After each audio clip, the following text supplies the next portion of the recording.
is now in session. You may be seated. Now, to be resolved and concluded this day in the name of the Lords of Admiralty in the matter of smuggling, private citizen Miss Elsa is hereby accused of violation of His Majesty's Iron Act of 1750. Private citizen Miss Elsa, come forward. Quickly, You are hereby remanded into royal custody and charged for private smuggling. You will now enter your plea. Are you innocent or are you guilty? Don't listen to them. Order in the court. You think you're innocent? I do not. Have a seat over there on the bench. Shave.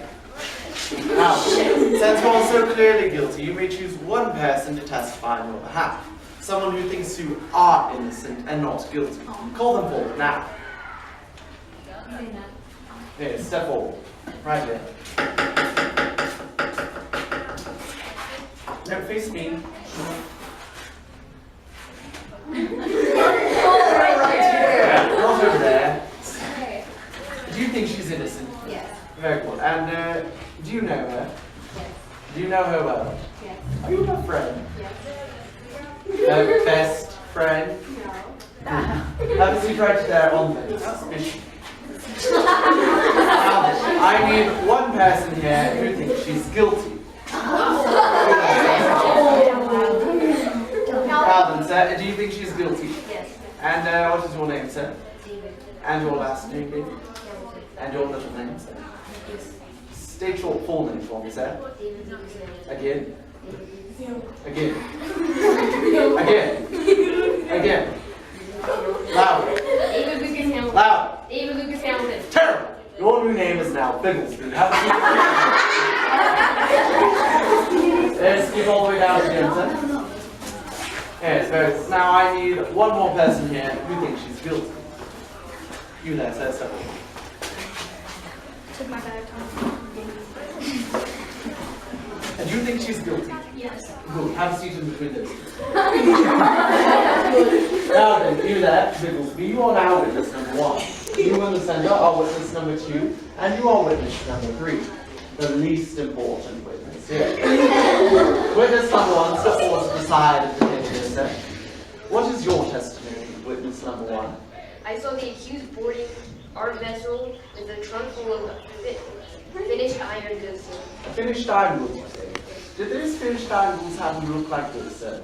Yes. Very good, as these were the ones that were seized from the vessel after all. Now, could you do the court a favor, sir, and point to the person you saw loading the goods aboard the vessel? Yeah.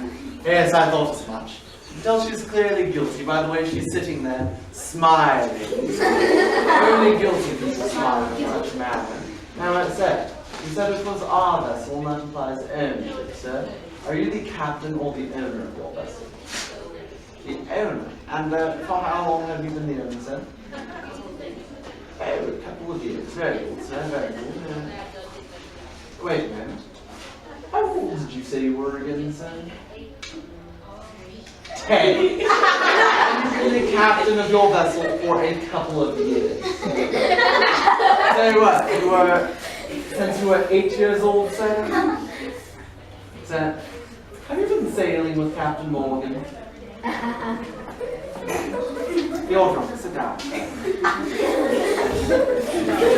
Witness number 2, step forward. What is your testimony, witness number 2? The accused knew me to be a person familiar with the smuggling habits. Your Honor, she offered me 20 pounds not to testify. So you're saying that she offered you 20 pounds not to testify here in court?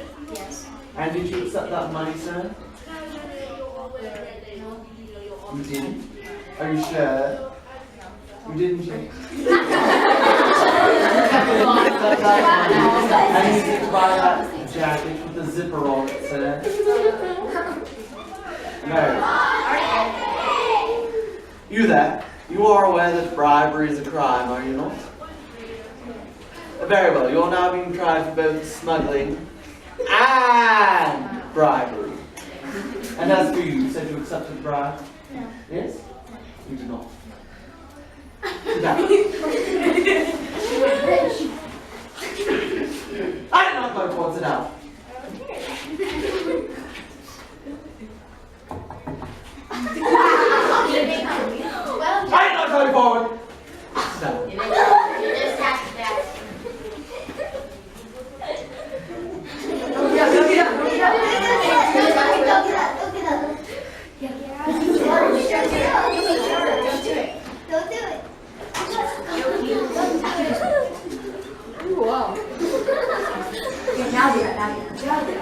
Really hot doing.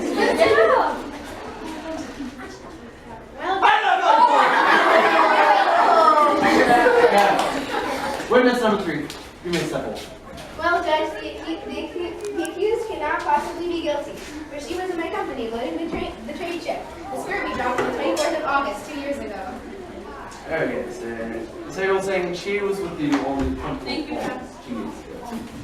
You know, I think I saw something about the 24th here in my papers. Oh yes, here it is. The 24th?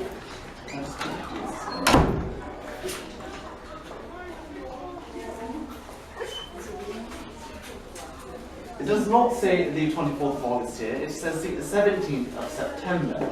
Therefore, your alibi is invalid. But, you said something about a trade ship. Something about a trade ship again. Your trade ship, what was the name of it? Oh yes, the Scurvy Dog. Now, the Scurvy Dog is a very popular trade ship around these parts. Do you know why? Really? Well, just because it is a pirate ship. Are you a pirate? No. I don't believe you. Now, I've been tested to determine whether this one here truly is or is not a pirate. As I'm sure you all know, pirates are dirty, filthy, uneducated animals that don't know their alphabets. So, miss, tell me, what is the letter after A? Lucky guess. What is the letter after H? I. Very interesting. Finally, what is the letter after Q? R. What? R. Louder. Oh, no. Did you hear her? She said R, and only pirates say R. You are hereby found guilty of being a pirate.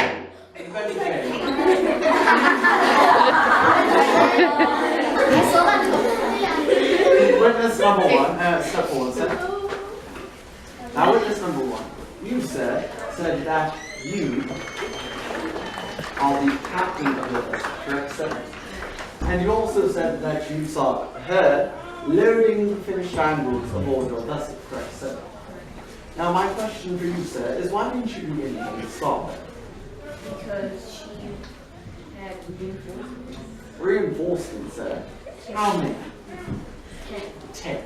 And I was the only one. Hey, you're the only one aboard the vessel, so you're afraid you're going to get beaten up by a girl and the reinforcements.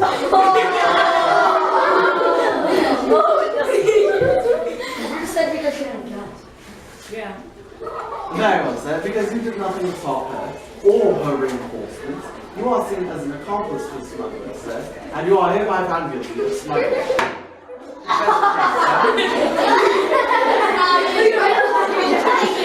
Witness number 2, step forward. Now, witness number 2. You, sir, said that you accepted the bribe, correct? No? You did not. You did not. You didn't. You did not. So you did not accept the bribe. You did not accept the bribe? What? I did not accept the bribe. Then why did you just say so? Very well, sir. I suppose it matters not. So long as you can help the court with the reenactment. You, sir, will pretend to be her, and I will pretend to be you, and you'll show the court how she tried to bribe you using these shillings here. Not that one. So. Show the court, sir. Yes, using this. Show the court how And this she... is not the bribe money, by the way. You are pretending to be her, and I'm pretending to be you. You will show how the bribe occurred. Or how the attempted bribe occurred, sir. Why? So you won't testify me. Don't worry, we'll see what you say with me. Now, as you can all see from the bribe here, the reenactment, witness number 2 did accept the bribe. Right.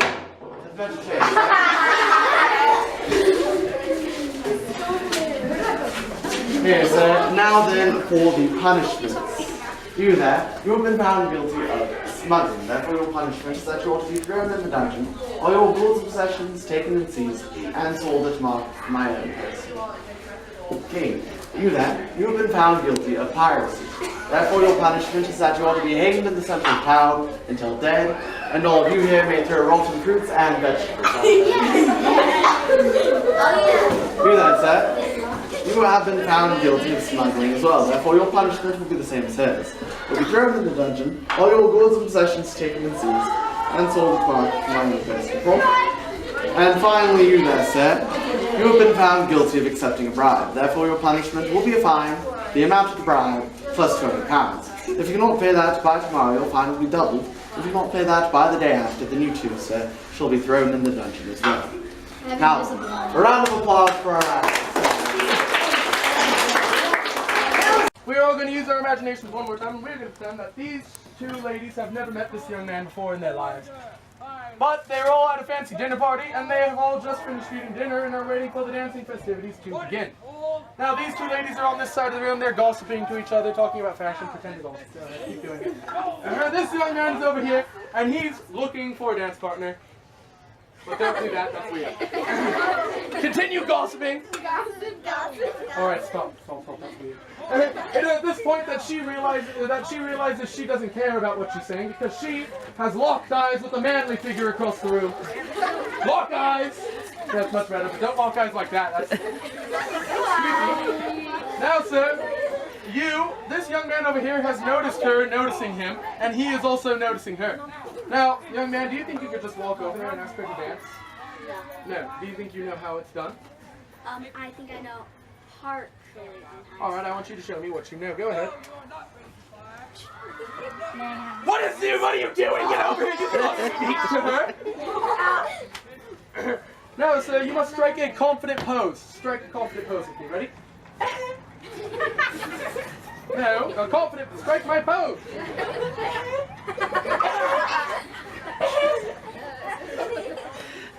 Let's start over. All right. Stand over. Strike a confident pose with me. Strike the pose I'm striking. Much better. Look at my hand. This is how it should be. Yes, pinky up. Like this. Much better. Now we're gonna walk over to her together. Walk over there with me. Don't get that close. Look how scared she is. You are about to hit her. Now I need you to bow and say good day, miss, just like I showed you. Oh my god. Bow and say good day, miss, just like I showed you. All right, I'll accept it. Now she is not going to curtsy. She is going to give the sign that she is also interested. She is going to perform the flutter and reveal. She's going to flutter the fan and reveal her beauty. Go ahead. Now, flutter the fan. Now cover up your face and reveal. Much better. Very good. Now that she has done that, he knows that she is also interested in him. But he still cannot ask her to dance. He must speak to her escort here. An escort is normally an older sister or an older cousin, someone who is looking after the young lady that night. Now look at her and repeat after me. Ma'am, I require the hand of this beautiful young lady. Lady. And I will not be satisfied until her and I are on the dance floor together. Now, at that point, you would stick your hand out to the lady like this. Very good. Now, keep it out there. Do you think the escort could refuse such a flattering offer? Yes. No. She would give him her hand and dance. So you would take her hand. Wait, hold on. Take her hand and put it in his. And then they would grab hands. Very good. Now, these two would walk over to the dance floor alone. Alright, I know you two love holding hands, but you can stop now. We are out of time and we do have to get going. So where is the flag bearer? Where's the flag bearer? Alright, you're going to walk out the tent and take the flag and walk that way.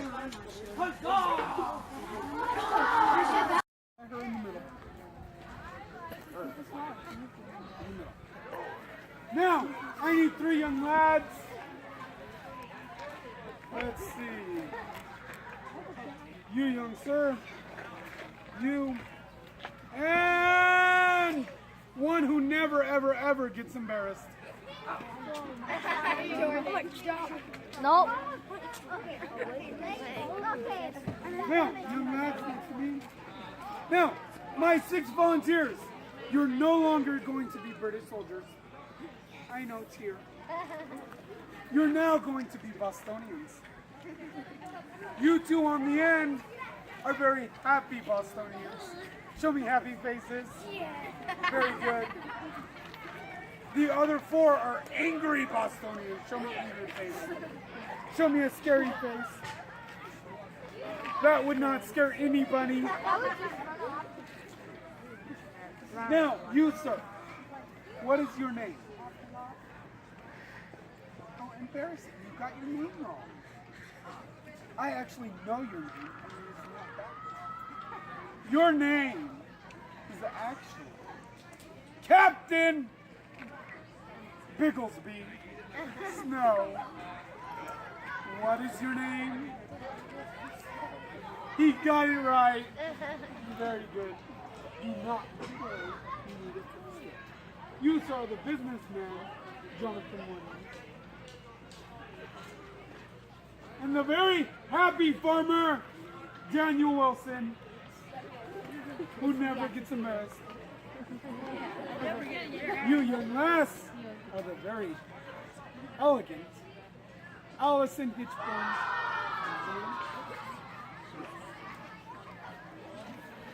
With you, Allison, is your best friend. The outspoken, very loud, and very rude, Jane Shaw. I can barely hear you. And the very elegant, the very graceful young lass known as Deborah Windsor. Chin up, Deborah Windsor.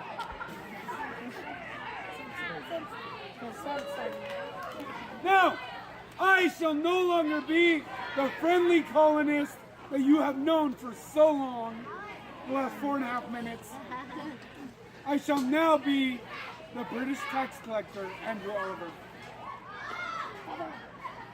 My volunteers are going to read one line off the script and improvise the rest of your lines. Yes. Bigglesby, Bigglesby, Bigglesby. Why have you come to see me today? Mr. Oliver It is indeed. I need one of your posters. Are you afraid of a little stamp? You are. Jonathan, why have you brought this scaredy cap into me?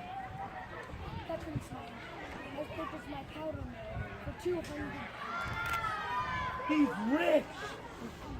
Now, did you write that contract down? And you wrote it on a piece of? You both need to pay 1 shilling tax. Huzzah! I just got taxes. I'm happy, Allison. Are you? I'm hardly happy to purchase one of your stamps just for our conservation. You're hardly happy, but you have a good smile. There it is! Jane, you're happy.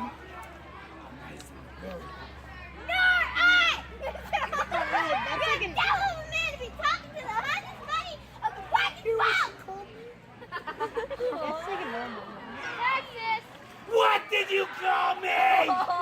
She calls you a devil. Are you gonna pay your tax? Should not be talking. Are you? Are you?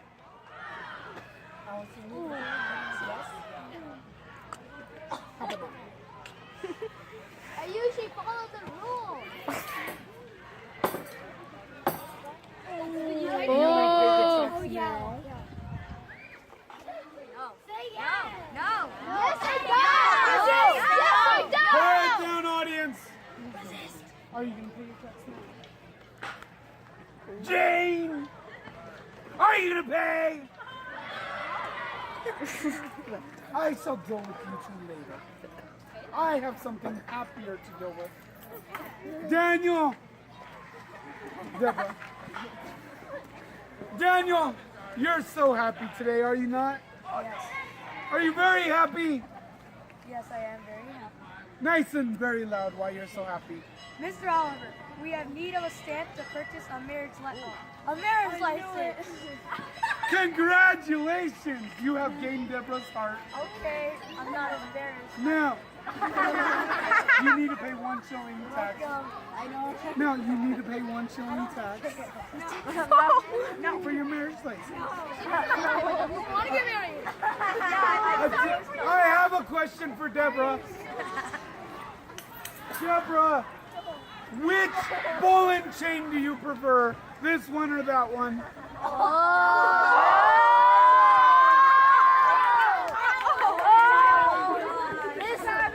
Are you gonna pay? I have a question for my lads over here. How many shillings were paid to the stamp back tax? 0. Wait, 0? I got 3. Oh yeah, good. 3. Making the 3 who paid historically inaccurate. The 3 who did not pay were historically accurate and thus should keep their shillings and gain extra. I don't care. I've been following the script. You It's not. so rude. I was really happy, guys, so I did it. Flag bearer!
Stay where you are. I will return for you. Charleston, what's going on? Forward! Where's the flag? Where's the flag? I'm working and I'm working and I'm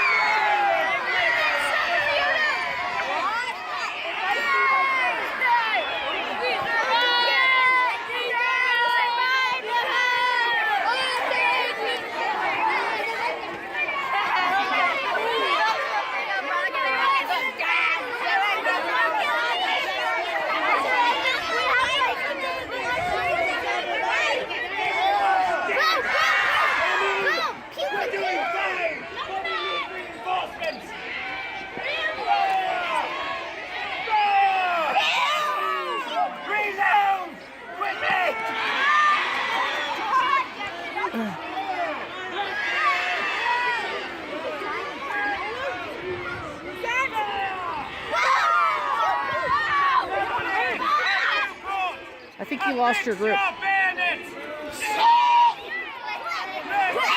This isn't his group. I don't know. So he's not this group. Charleston. He'll end up next to him anyway.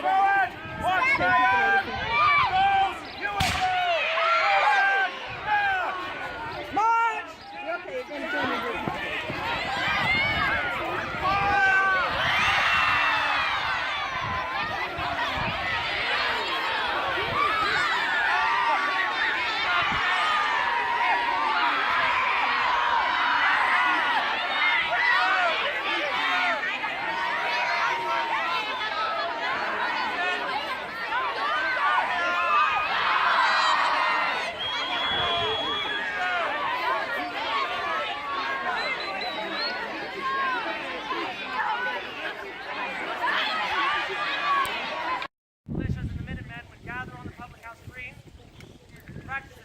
war. They did not do that because they loved war. No, they did it because they loved their home, because they loved their family. And they very much loved their liberty. And like few generations in the history of this world, they were willing to fight and even die to protect it.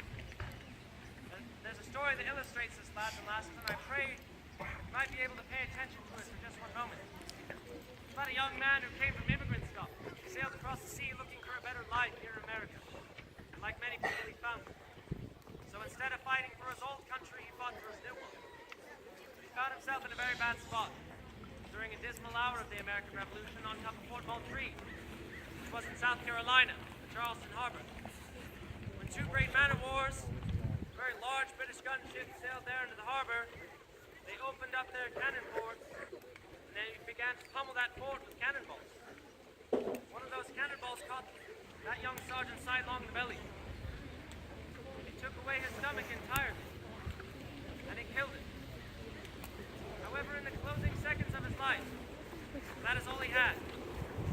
He said something to his friends that they never forgot, even as they were old men. I hope it echoes across the centuries. I hope it's something you never forget. Because he did not ask his friends for comfort. He said, lads, don't let liberty die with me. He knew his young life was at an end. Yet he was concerned with the liberty, the freedom of future generations, as with your freedom, lads and lasses. Now, I know we didn't feed you very well today. Perhaps you're a bit hot, a bit tired sitting in this field. You might be bored listening to me. However, pretty soon you'll be on those buses and cars. You'll be going to a wonderful, sweet place called home, where there's food on the table, air conditioning, a weekend and a summer just around the corner, and there are many liberties and comforts that we know as Americans in our modern day and age. However, when you do that, lads and lasses, I would hope you keep in your mind all the soldiers throughout time who fought on the Lexington Green, they fought on Bunker Hill, and on the beaches of Normandy and beyond, who did not get that chance to go home. Because they sacrificed their lives so that you could live in a country where you can speak your mind without fear of arrest. They sacrificed their lives so you could live in a country where you can worship as you do. So you could live in a country where you can vote, where you can be tried in a fair courtroom, where you can take arms to defend yourselves and your right, and many more liberties, lads and lasses, which are too many to name here and now. If you're ever tempted to think these freedoms that you hold, something that everyone in the world shares, and I'd like to correct you. I'd like to inform you, lads and lasses, that there are millions of people around the globe today who would give anything they have just for a chance to be sitting where you're sitting right now. There are places in the world, even today in the year 2017, there are countries where slavery is still legal. Is that the kind of country you would want to pass down to your children? Nay, sir. There are places in the world where women are not allowed to drive cars, much less vote. Is that the kind of country you would want to pass down to your children? Nay, sir. There are places in the world, sadly today, lads and lasses, where people your age are killed for saying and believing the wrong thing. Is that the America you want for the next generation? Nay, sir. If we would hope and pray, scholars, to remember the country that was given to you. Never take it for granted. To remember the price that has been paid. Freedom is not free. The only reason we have it is because millions of people, our founding fathers and many after them, were willing to fight and die to protect it. And it is for that reason they say that liberty is a chain. And we are very much the next link in that chain of liberty. And it is a gift. However, it is also a great responsibility. The future of this republic is right out here on this green right now. And it is absolutely up to us to protect you. And truly, you've been a fine group of scholars this day. Very much hope you enjoyed your field trip. We ask you please remain seated and silent for just one final thing. We hope to see you, your friends, and your families again soon. Thank you all very much. Hip hip! Huzzah! Hip hip! Huzzah! Hip hip! Huzzah! Remain silent.